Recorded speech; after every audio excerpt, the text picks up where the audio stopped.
Hai, Assalamualaikum. Anda bersama saya, Cikgu Sri dalam kelas Pendidikan Kesihatan tahun 6. Kemahiran yang akan kita pelajari pada hari ini merupakan kemahiran 2.3.1 menganalisis situasi tekanan daripada rakan sebaya.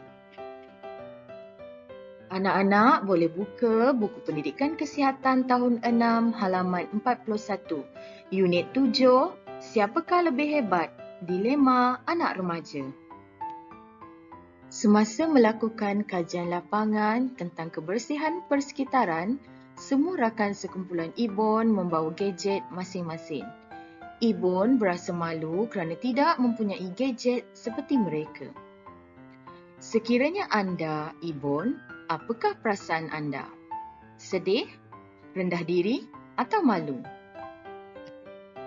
Anak-anak, apa yang Ibon lalui sebentar tadi merupakan salah satu faktor tekanan daripada rakan sebaya.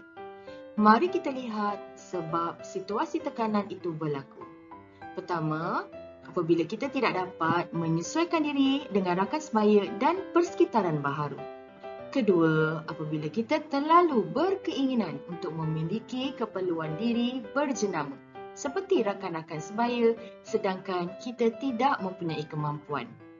Ketiga, apabila timbul perselisihan faham apabila berbincang di mana masing-masing hendak menegakkan pendirian dan pendapat masing-masing. Keempat, apabila berlaku persaingan dari segi akademik dan kokurikulum. Kelima, apabila remaja suka memendam perasaan. Dan yang terakhir, apabila berlakunya komunikasi yang kurang berkesan. Sebagai seorang remaja yang bijak, kita perlulah tahu cara menangani tekanan. Yang pertama, kita perlu bertegur sapa serta bersikap ramah dengan rakan-rakan sebaya untuk mengelakkan salah faham serta untuk mengelakkan kita daripada dipulau. Selain itu, kita juga boleh memperbaiki kelemahan diri serta memotivasikan diri untuk menjadi orang yang lebih baik pada masa hadapan. Kita juga perlu mempunyai keazaman untuk berusaha dengan gigih serta rajin mengulang kaji supaya kita berjaya. Kita boleh belajar untuk menerima pendapat orang lain dengan hati yang terbuka untuk mengelakkan perselisihan pendapat dan seterusnya pergaduhan.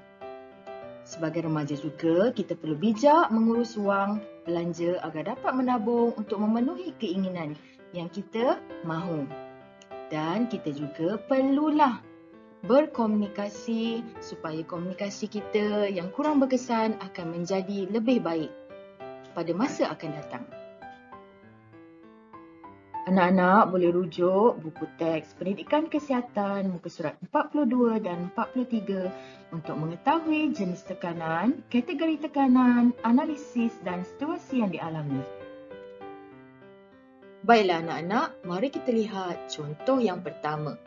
Jenis tekanan negatif, kategorinya secara langsung, analisis dilema rakan sebaya, situasi dialami, Fazli disuruh oleh rakan-rakannya membuat tatu.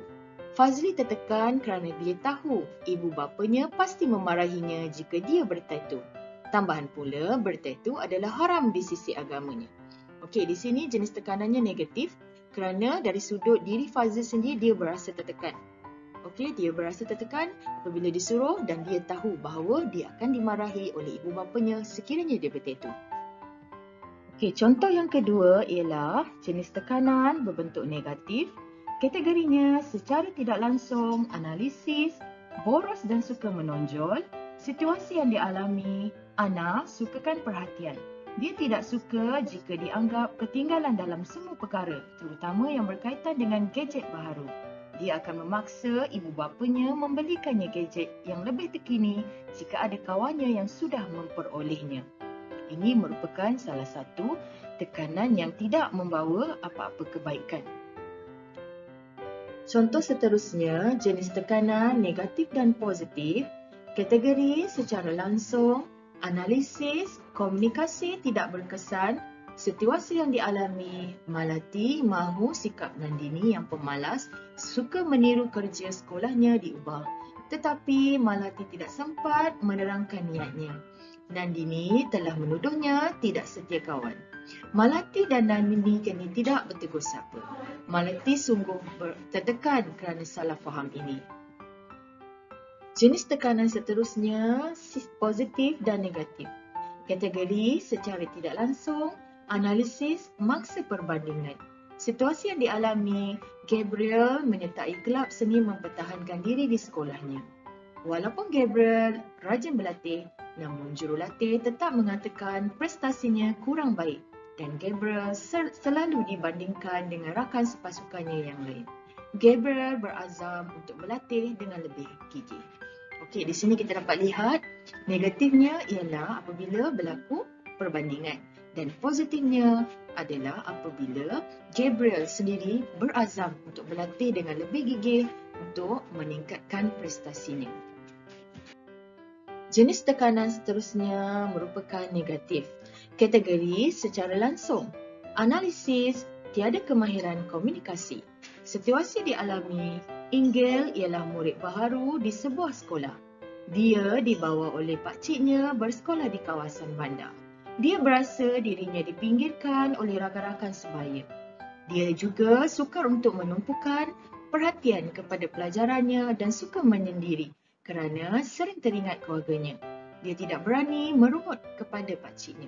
Okey, di sini memang jenis tekanannya semua negatif ya anak-anak. Kalau anak-anak lihat, semua digambarkan negatif.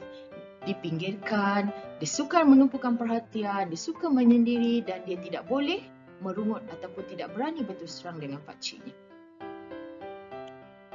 Contoh jenis tekanan yang terakhir berbentuk positif. Kategorinya secara tidak langsung. Analisis, persaingan sihat. Situasi yang dialami, Millie berasa cemburu dengan rakan-rakan sekelasnya yang lebih menonjol dalam mata pelajaran matematik. Dia menghadiri kelas tuition dan rajin membuat latihan. Keputusan ujian Millie semakin meningkat, tetapi Millie masih belum berpuas hati.